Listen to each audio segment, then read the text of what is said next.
오늘 한번 따라 하시겠습니다. 기다림 속에 담긴 서두름이 있습니다. 대림절 세 번째 주가 되겠습니다. 대림절은 그냥 기다림의 계절. 초대교회 교인들은 만나면 인사할 때 마라나타 하면서 인사를 했습니다. 그리고 예수 그리스도가 속히 오신다 이런 말을 하고 또 그러한 신앙과 믿음으로 힘들고 어려운 세대를 이겨냈습니다. 그들이 아무리 어려워도 잘 감당할 수 있었던 것은 그리스도가 다시 나를 찾아오신다는 신앙이었습니다. 오늘 우리도 한번 해볼까요? 마라나타. 옆분하고도 한번 해보세요. 마라나타. 하지만 기다림의 의미를 상실한 채 기다림에 집착한다면 기다림의 본질이 훼손될 수 있습니다.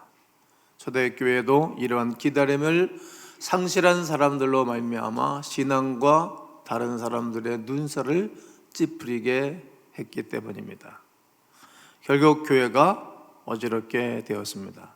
그들이 이렇게 주장하는 것입니다. 곧 예수님이 재림하시면 모든 것이 끝나는데 구태여 우리가 생활에 얽매일 필요가 있습니까?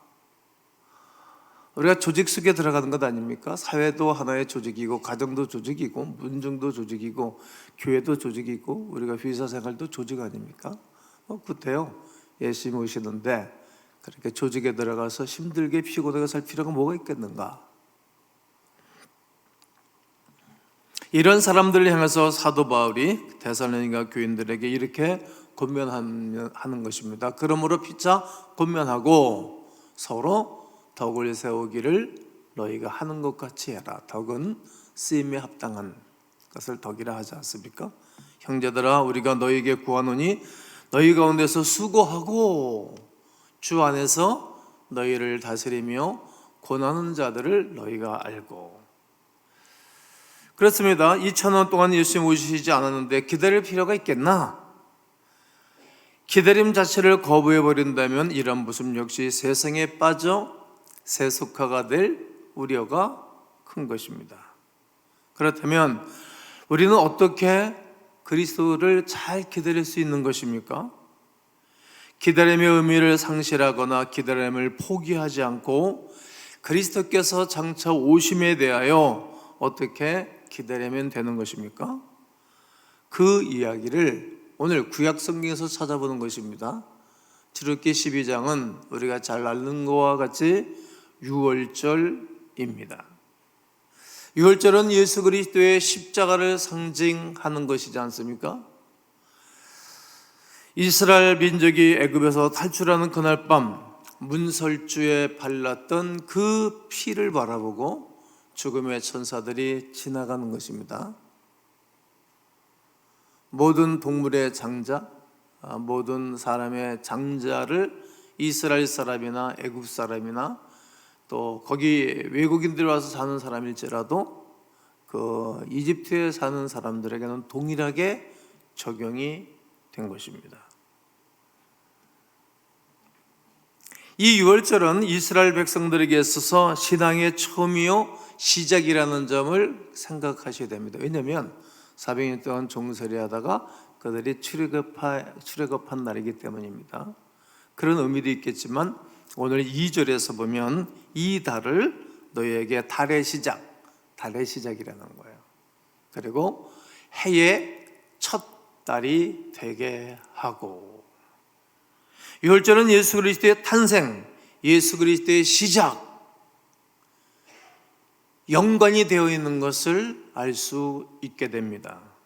따라서 우리는 구약 성경에서 증언하고 있는 유월절을 생각하면서 올바른 자세뿐만이 아니라 성탄절을 어떻게 지내야 하는지도 상세하게 자세히 가르쳐주고 있는 것입니다. 오늘날 성탄절은 성경의 고유의 의미를 상실한 지 오래되었습니다. 오히려 교회보다 세상이 기뻐하는 날이 됐습니다. 온갖 상술과 온갖 허용과 온갖 죄악으로 가득한 그런 모습으로 전락해버렸습니다. 이런 모습들은 기다림의 의미를 상실한 채 기다림이라는 말을 사용할 수 없는 모습을 우리가 보게 되어지는 것입니다. 유월절은 히브리 민족이 애굽에서 탈출하는 날 밤에 일어났던 사건에서 비롯된 것입니다. 그날 밤 이들은 하나님의 약속하신 귀한 일을 기다려야 했습니다. 무슨 말입니까? 애굽 땅에 있는 사람이나 모든 동물들의 첫 번째 장자가 다 죽는다는 거예요. 그러니까 이 말을 들었을 때 사람들이 의심하고 무슨 그런 일이 생기냐고. 그 누가 그래? 그 말을 누가 했어? 모세 목사가 했어? 그 사람 말이야, 원래 사람이 말이야, 우리하고 좀 질이 달라. 그따위 말을 하고 있어. 이런 말에 이제 오늘 목사님 무슨 설교했어? 그런 설교했어. 그게 말해야 되는 얘기야? 당치도 않은 얘기를 하고 있어. 이렇게 말하는 사람들이 있죠. 마치 노아의 홍수가 나기 전에 사람들이 노아 이야기를 우스꽝스럽게 여겼던 것처럼, 또 롯의 사위들이 그 자기 장인이 하는 말을 농담으로 여겼던 것처럼 사람들이 우스꽝스럽게 되었다는 거죠. 사실 이 말은 시브린들에게만이 아니고 애굽 사람들에게 적용되는 말이 아니라 모든 외국에서 들어와 있는 사람들에게까지 적용된 것입니다. 흠이 없고 일련된 남이나 염소를 잡아 죽여서 그 양이나 염소의 피를 양품에 담아서 문설주와 임방에 바르라는 겁니다. 그 짐승을 잡아 죽일 때 아무리 용장일지라도 이게 습관이 안 된 사람들은 힘들 거예요. 그러나 집집마다 해야 할 일이었어요. 집집마다 누가 해주지 않아요. 요즘 정육점에 가면 다 해놓은 거 우리가 사다가 고기를 사 먹지만 이건 가정에서 해야 될 일이에요. 가정에서. 가정 예배를 내가 강조하는 것은 바로 이런 것입니다.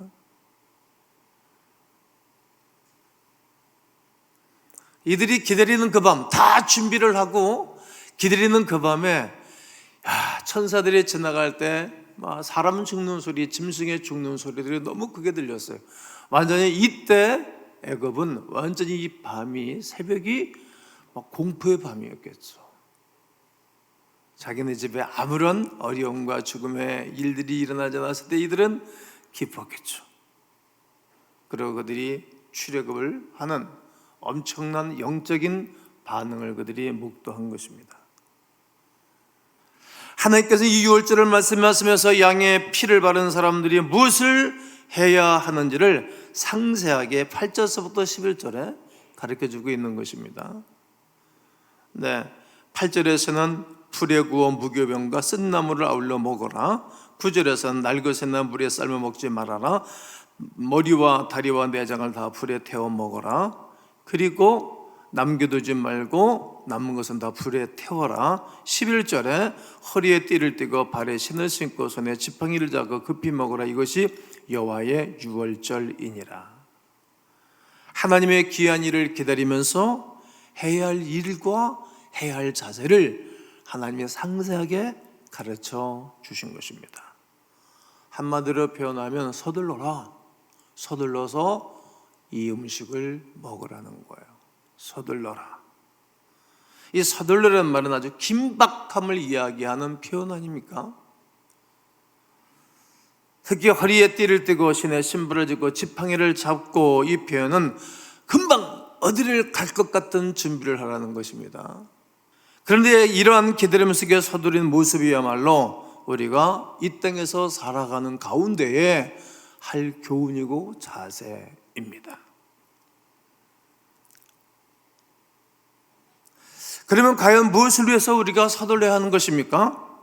그동안 종살이하던 애굽 생활, 애굽을 탈출하는 일과 하나님이 약속하신 적과 꿀이 흐르는 가나안을 향해서 나아가기 위한 서두름입니다. 약속의 땅을 향해서 서둘러 가야 된다는 거예요. 우리가 목적지가 있으면 서두르잖아요. 목적지가 없는 사람은 서두르지 않겠죠. 꿈 있는 사람은 늘 바쁘게 채비를 하고 사는 것처럼 말이죠. 하나님은 이스라엘이 이렇게 기다리기를 바라는 것입니다. 즉 하나님이 복 주시겠다고 약속하신 가나안을 향하여 나아가려는 움직임이 없이 기다리는 유월절은 의미가 없는 것입니다. 우리 하나님 우리에게 축복할 것을 기다리는 의미 없이 성탄절을 맞이한다면 의미 없지 않겠습니까? 여러분 이번 성탄절에 어떤 것을 기다리는 것입니까? 그냥 예배드리는 것입니까? 그래야 수 없지 않습니까? 오늘날 우리도 마찬가지일 것입니다. 우리는 기다리는 사람들입니다. 요즘 청년들이 몇몇 사람들이 목사님 기도해 주세요 부탁을 하고 어떻게 돼갑니까? 물었더니 1차 합격하고 2차 합격했는데 3차가 남았다고 그리고 긴장하면서 기다리는 거예요. 내가 그때마다 그래 잘 되겠지. 우리에게 누구누구도 몇 번씩 2년 동안 2년 한 6개월 동안 기다리면서 아주 힘들어 하더라고. 그런 형제 자매들은 얼굴이 참백하고 기쁨이 없어요. 왜? 초조하겠죠. 기다리는 사람들이에요. 우리는 다 기다리는 사람들 아닙니까? 여러분 아이들을 축복기도 해놓고 기다리는 거지 뭐 아이들이 축복기도 한 번 한다고 확 변하지 않잖아요. 우리가 최고의 투자는 자녀들에게 투자하는 것 아닙니까? 자녀들에게 투자해놓고 곧장 나오지 않잖아요. 기다리는 거예요. 우리가 하나님 앞에 심은 것들도 심어놓고 기다리는 것이지 뭐 오늘 심어놓고 내일 뭐 하늘에서 뭐 쏟아지고 그런 적은 없잖아요. 기다리는 거예요. 특별히 우리는 예수 그리스도가 다시 오심을 기다리는 것입니다. 죄와 사망의 권세를 이기고 하나님의 나라가 이 땅 위에 임할 것을 기다리는 것입니다. 저도 수고하고 여러분도 수고하면서 말이죠. 여러분 그날이 속히 오도록 서두르고 계십니까? 그 주님이 나에게 오실 수밖에 없도록 서두르고 준비하고 계십니까? 그런 자색 없이 주님을 기다리는 자세의 모습은 어떤 의미에서 보면 사치이고 게으름이고 아니랄 것입니다. 하나님 나라가 임하도록 역동적인 운동성을 지닌 동시에 예수 그리스도를 기다려야만 됩니다. 이것이 성도와 교회가 하나님의 생명 안에서 생존할 수 있는 유일한 길입니다. 이것이 성도나 교회가 하나님 앞에 살아가야 할 아름다운 모습이기도 합니다. 따라서 서두르지 않는 기다림은 신앙생활을 막연한 것으로 만드는 원인만 될 뿐입니다. 기다림 속에 서두르는 자세를 가진 유대인들을 보십시오. 이 자세는 종살이하던 애굽을 탈출하여 가나안을 향해 나아갈 원동력이 된 것입니다. 그러므로 오늘 우리에게는 죄의 뿌리침이 있어야 됩니다. 그리고 죄의 종살이에서 벗어나고자 하셔야 됩니다. 하나님의 의의 도구로 쓰임받기를 원하셔야 합니다. 그리고 영원한 천국을 향하여 나아갈 준비를 늘 하면서 성탄절을 맞이하기를 주의 이름으로 권면합니다. 서두르지 않는 자세에 대해서 서두르가 이렇게 살라고 말씀하는 그 말씀에 대해서 8절서부터 다 읽어드렸는데 11절만 다시 읽어드리면 너희는 이것을 이렇게 먹을지니 허리에 띠를 띠고 발에 신을 신고 손에 지팡이를 잡고 어떻게 먹어라? 급히 먹어라. 급히 먹어라. 이것이 여호와의 유월절이라고 말하는 것입니다. 그런 가운데 8절서부터 5가지로 말씀하시는데 그 첫 번째가 날로나 삶아 먹지 말고 태워 먹으라는 것입니다. 이것은 예수 그리스도에 대해서 바른 이해를 가지라는 말입니다. 여러분 날고기를 좋아하십니까? 네, 뭐 우리가 육회도 먹고 회도 먹고 뭐 날고기들 먹잖아요. 저도 가끔 먹죠. 그리고 삶아 먹는 고기들 있잖아요. 삶아 먹는 고기들. 근데 그렇게 먹지 말라는 거예요. 어떻게 먹으라고요? 태워 먹으라는 거예요. 태워서 먹으라. 왜 하나님이 난로나 그리고 쌀 먹지 말고 태워 먹으라고 말하는 것입니까? 이것은 예수 그리스도께서 우리의 모든 것을 위하여 완전히 죽어주신 것을 말하는 거예요. 100%. 그러므로 우리에게는 예수 그리스도의 죽음을 늘 경험해야 되는 것입니다.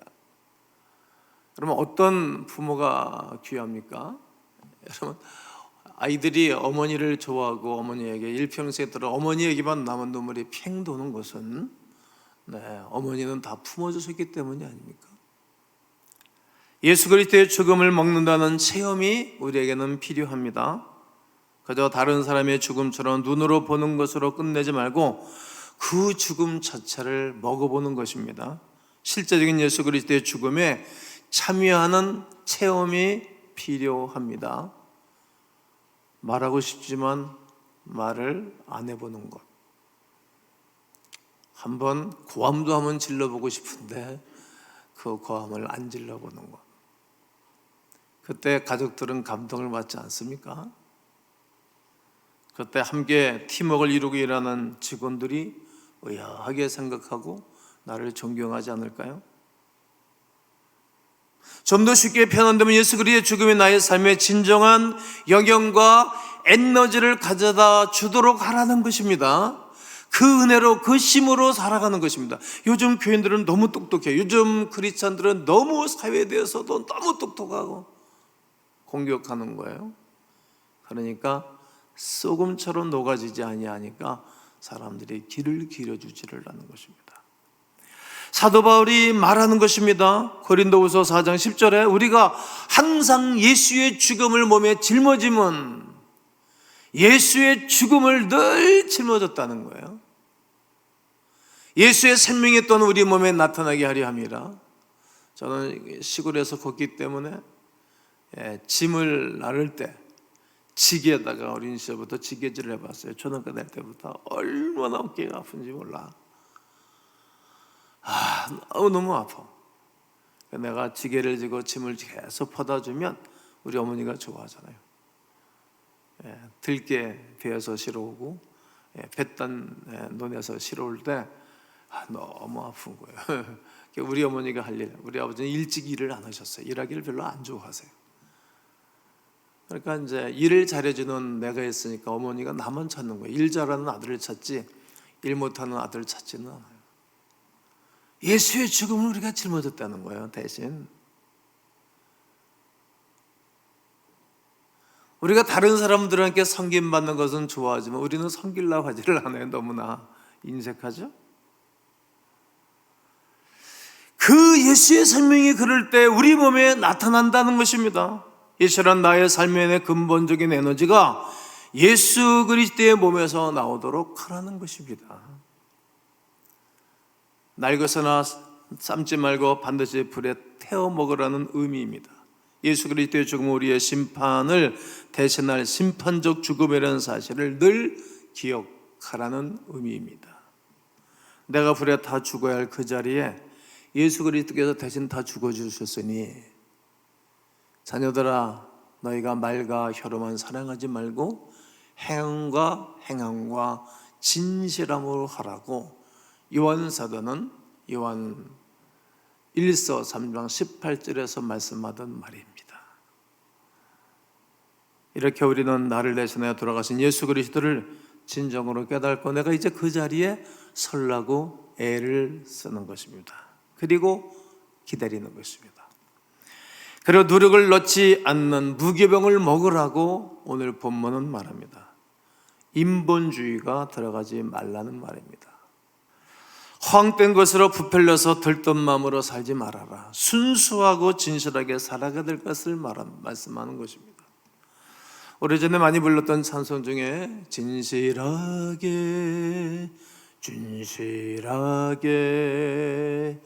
거룩하게 살게 하소서, 이 찬송을 한때 많이 불렀어요.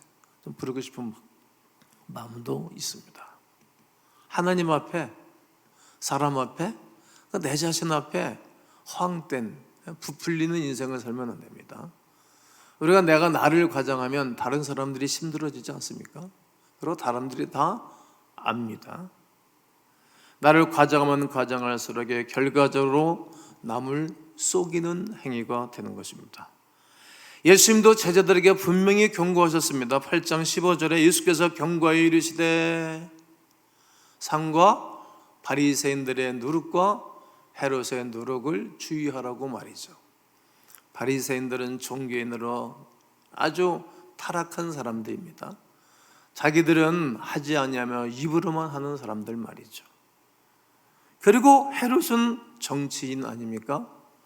정치인들의 누룩을 조심해라. 여러분, 정치인, 왕의 말을 다 믿을 수는 없어요. 난 대한민국에서 1958년도에 태어나서 오늘까지 수 없는 왕, 대통령들을 봤어요. 누가 제일로 나라를 좋게 만들었는가, 누가 나라를 제일 어렵게 힘들게 만들었는가도 저는 평가를 제가 합니다. 여러분들 평가할 것 아니겠습니까? 그 왕의 생각과 왕의 마음도 주의하라는 거예요. 그뿐만이 아니라 이런 모습은 예수 그리스도의 희생 외에 다른 희생을 나타내려 하지 말고 요구하지도 말라는 의미도 있습니다. 예수님은 그 시대 바리새인이나 서기관을 외식적인 사람이라고 막 꾸짖으셨어요. 사람은 누구든지 외식하는 기색을 띠고 살지만, 그러나 하나님의 사람들은 자꾸 외식을 벗어버리셔야 돼요. 여러분, 외식하는 사람은 예수님이 경고를 했어요. 바리새인들은 십계명을 가지고 600여 개의 엄청난 법을 만들어 놓고 사람들이 힘들게 하는 거예요. 종교인들은 사람을 힘들게 해요. 그리고 정치인들은 사람을 힘들게 해요. 나라를 살아간다고, 백성들을 살아간다고 말을 하지만 결국은 자기 개인을 위해서, 또 당을 위해서, 자기들의 밥그릇을 위해서 살아가지 않습니까? 이런 많은 것들을 통해서 우리는 어떻게 살아갈 것인가, 하나님의 뜻을 붙잡고 살아가는 사람들이고, 하나님의 뜻이라고 해서 부풀려서 인생을 살아가는 것이 아닙니다. 더 나아가 나의 포장된 모습인지 아닌지를 구별할 수 있어야 합니다. 그래야만 속지 않습니다. 특히 신앙생활에서 그러한 것입니다. 우리가 하나님의 뜻이라고 포장을 해서 내 자신을 포장하고 감추고 살면 복이 없습니다. 누룩을 넣지 말라고 말씀하시던 하나하나 던져내야 됩니다. 그리고 쓴 나물과 함께 먹으라고 말합니다. 이는 고난의 삶을 함께 살라는 말입니다. 우리의 삶 속에서 이웃을 돌아보 고난당하는 자가 없는지. 여러분, 양이 없어서 양을 잡지 못하는 사람도 있을 거 아니겠어요? 그럼 그런 사람들에게 양 한 마리 좀 줘야 되지 않겠어요? 어떻게 보면 양 하나 못 갖고 갈 수도 있어요. 어떻게 보면 내 재산을 어떻게 다 가지고 나갈 수 없을 수 있잖아요. 그러니까 양이 없는 사람, 염소가 없는 사람에게 얼마나 그 사람들이 두렵겠어요. 내가 반드시 양을 잡고 반드시 염소를 잡아서 제사를 드려서 우리 가족들을 살려내고 나도 살아나야 되는데 없다면 그들에게 양 한 마리씩 줘야 되지 않겠어요? 행복이라는 병에 중독되었기 때문에 고난을 받아들이려고 하지를 않는 것입니다. 그 결과 공허함이라는 더 심각한 병에 걸린다는 것을 꼭 기억하십시오. 잘 나가는 사람일수록 공허함의 병이 있어요. 독주를 마시고 행복을 거부하는 사람들이죠. 특히 이제 의사들이 힘들죠. 왜냐하면 자기를 찾아오는 사람이 다 아파가지고 인상 찡그리고 힘들고, 보이는 이제 천사처럼 선생님처럼 보여줘야 되잖아요. 그리고 그러세요. 매일 아침 출근해서 퇴근하는 그 시간까지 그 아프고 힘든 얘기를 듣는 거예요. 그래서 이 사람들이 환자들한테는 항상 부드럽게 돼야 되니까 힘들잖아요. 이게 맨 처음에 의사로 시작할 때와 몇 년, 한 10년, 20, 30년은 힘든 거예요. 그러니까 저는 이게 거기다가 술들을 먹어, 거기다가. 힘든 얘기 들으면 여러분 나도 힘들어져요. 지난주에 제가 아주 고생하고 힘든 분들을 신방을 했는데 신방 갔다 와서 내가 너무 힘이 든 거예요. 축 처져가지고. 왜 그 아픔이 막 느껴지니까.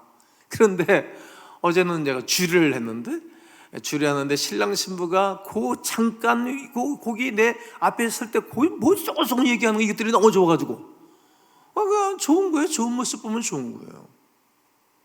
그런데 고난을 바라보고 고난을 겪으면서 사람이 거품이 빠져요. 허황된 빠져요. 공허함이 사라지는 것입니다. 고난을 받아들일 때 우리 인생의 가장 귀한 가치를 깨달을 수 있습니다. 이런 점에서 참된 경건한 삶을 살아갈 수 있는 것입니다. 두 번째 유익은 고난의 삶을 받아들일 때야말로 진정으로 행복해질 수 있다는 사실입니다. 고난에 동참한다는 말을 다른 말로 표현한다면 낮아진다는 거죠. 낮아져 있는 사람들의 누가 입에 오르내리지 않고 발로 차지 않습니다. 높아지려고 하는 삶에 오히려 행복이 없습니다. 하지만 낮아지려고 할 때 비로소 행복이 주어지는 것입니다. 이러한 모습이 우리에게 요구되는 것입니다. 또 다 먹으라고 말합니다. 이 말씀은 하나님의 것으로 살아가라는 당부하는 말씀입니다. 너희가 이거 무교병을 만들고 양을 잡아서 삶아 먹거나 날로 먹지 말고 불에 다 태워서 먹으라고 하는 이 말들은 다 먹으라는 거예요. 결국 이스라엘 백성들은 출애굽해서 40년 동안 만나를 먹고 살았어요. 여러분, 우리가 똑같이 예수님을 믿고 이 땅을 살아가면서 수고하고 살아가죠. 한 주간 동안 여러분 얼마나 수고하고 거들려 사셨어요. 다 수고해요. 다 노력하고 애쓰고 살아가요. 결국은 하나님의 은혜를 먹고 사는 거예요. 그거 하나님의 은혜 아닙니까? 이스라엘 백성들에게 이것이 무엇이냐? 가시 같기도 하고 과자 같기도 하고 달기도 하고 꿀 같기도 하다. 결국 하나님이 우리에게 주시는 것을 먹고 살아가는 사람들은 꿀 같은 인생을 사는 거예요. 꿈 같은 인생을 살고 다 은혜 아닙니까? 야, 하루치만 걷어가지고 들어와. 그랬더니 얼마나 욕심이 생겨가지고 집에 있는 송동이 그렇다고 해서 엄청나게 많이 끌어들인 거예요. 그랬더니 해가 아침에 뜨고 그러니까 그 쌓아놓았던 텐트에 쌓아놓았던 만나가 썩고 냄새가 악취가 나고 벌레가 생겼다는 거예요. 깨달았던 거죠. 하나님이 그때그때마다 주시는 은혜로 살아가라는 것입니다. 여러분, 하나님은 당신의 은혜로 살아가는 사람들을 좋아하지 나의 수고 나의 노력으로 내 것으로 살아가는 사람을 좋아하지 않습니다. 하나님은 질투하는 하나님이라고 말합니다. 안 갚음한다는 거죠. 엘카나의 하나님이라고 말합니다. 이는 인생의 귀한 가치가 하나님 외에 다른 것으로 보충될 수 없습니다. 여러분, 하나님의 은혜가 여러분들에게 보충되기를 주의 이름으로 축복합니다. 여러분, 우리가 받은 구원은 그 어떤 것으로 가능하지 않습니다. 여러분, 힘으로, 지식으로, 노력으로 애써야 되는 것이 아니라 오직 하나님의 은혜로 받는 것입니다. 이것이 변질될 수 없는 것입니다. 마지막은 남은 것은 불태우라는 것입니다. 우리가 미련을 두고 있는 것이 있습니다. 그 역시 모두 심판의 대상이고 내 영혼의 걸림돌이 된다는 것을 기억하십시오. 때로 우리가 하나님의 말씀과 명령에 의해 반응하지 않을 때가 있습니다. 하나님, 지금 제 인생의 가장 중요한 시기 아닙니까? 그러니 제가 다음에 순종하겠습니다 라는 말을 하죠. 여러분, 내 인생에 중요하지 않은 시기가 뭐가 있겠어요? 제가 이제 내 인생의 모든 사역과 일은 만 65세에 다 세팅을 해놨거든요. 그런데 만 65세 이후에는 이렇게 살겠습니다 라고 기도도 하고 그리고 계획을 세워놨지요. 그런데 그렇게 못 살 듯 싶습니다. 계획을 해놓고 그렇게 준비를 했지만 이제 그 시간 이후부터는 내가 이렇게 살겠습니다 내 나름대로의 계획을 해놨어요. 근데 못 살 것 같아요. 왜? 항상 내 인생은 내 것이 아니니까. 내일로 밀고 내년으로 유보할 때가 있습니다. 그러나 그렇게 기다려주지 않는 것이 인생이라는 사실을 알아야 됩니다. 우리의 체면이나 게으름 때문에 하나님의 명령에 결단하지 못하고 또 불순종하기도 합니다. 만약 우리가 결단하지 못하여 남겨둔 것이 있다면 그 역시 불에 타는 심판의 역사에 들어갈 수도 있다는 것을 알게 되어집니다. 소돔과 고모라 성에 하나님이 위에서부터 불과 유황으로 심판할 때에 분명히 말씀했습니다. 뭐라고? 뒤를 돌아보지 말라고. 그때 사위들은 농담으로 여겼습니다. 그런데 롯의 처가 가족들과 함께 출애굽을 할 때, 즉 소돔과 고모라 성을 빠져나올 때 뒤를 돌아봤어요. 뒤를 돌아봤던 이유는 무엇입니까? 재물이었겠죠. 부자였어요. 아브라함의 조카가. 성경에 나오잖아요. 자기 삼촌의 목자들과 자기의 목자들과 싸우면서 거부가 됐기 때문에 싸웠어요. 여러분, 가난한 집은 그렇게 싸우질 않아. 그래가지고 그는 큰 거부가 됐어요. 평생도록 돈 버는 일에만 최선을 다했어요. 돈 버는 일에만 집을 짓고 큰 집을 갖고 재물과 보화를 쌓는 일에만 최선을 다했어요.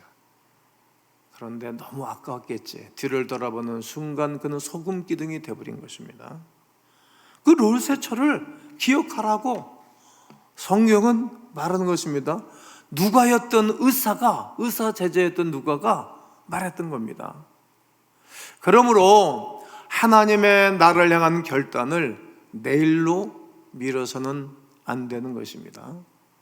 여러분, 하나님이 우리 교회를 오늘까지 그래도 은혜롭게 풍성하게 교회하게 하신 것은 하나님이 부족한 종에게 말씀하면 그때마다 거의 순종을 하게 했습니다. 맨 처음에는 이해가 안 되고 겁을 때도 있었지만 결국은 순종을 했어요. 이게 순종이 안 될 때 철회기도 하고 안 되면 금식기도 하면서 그럼 반드시 하나님이 은혜를 베풀어 주시는 것 아닙니까? 오늘 저는 설교를 다 했습니다. 여러분, 대림절을 여러분은 어떻게 준비하고 어떻게 맞이하고 계십니까? 성탄절의 의미가 여러분들은 어떻게 정리가 되었습니까? 우리는 예수 그리스도의 재림을 서둘러야 된다는 사실을 오늘 말씀을 통해서 깨닫게 되었습니다. 어떤 자세로? 항상 하나님이 나에게 말씀하시면 전투하는 자세로 신을 신고 허리띠를 띠고 지팡이를 잡고 당장 움직일 수 있는 자세가 우리에게 필요합니다. 이런 자세말로 온전히 하나님의 나라, 예수 그리스도의 재림을 기다리는 하나님의 사람들의 모습이 될 것입니다. 오늘 아멘 주 예수여 어서 오시옵소서 이렇게 고백할 수 있는 하나님의 사람들 되시기를 주님의 이름으로 축원합니다.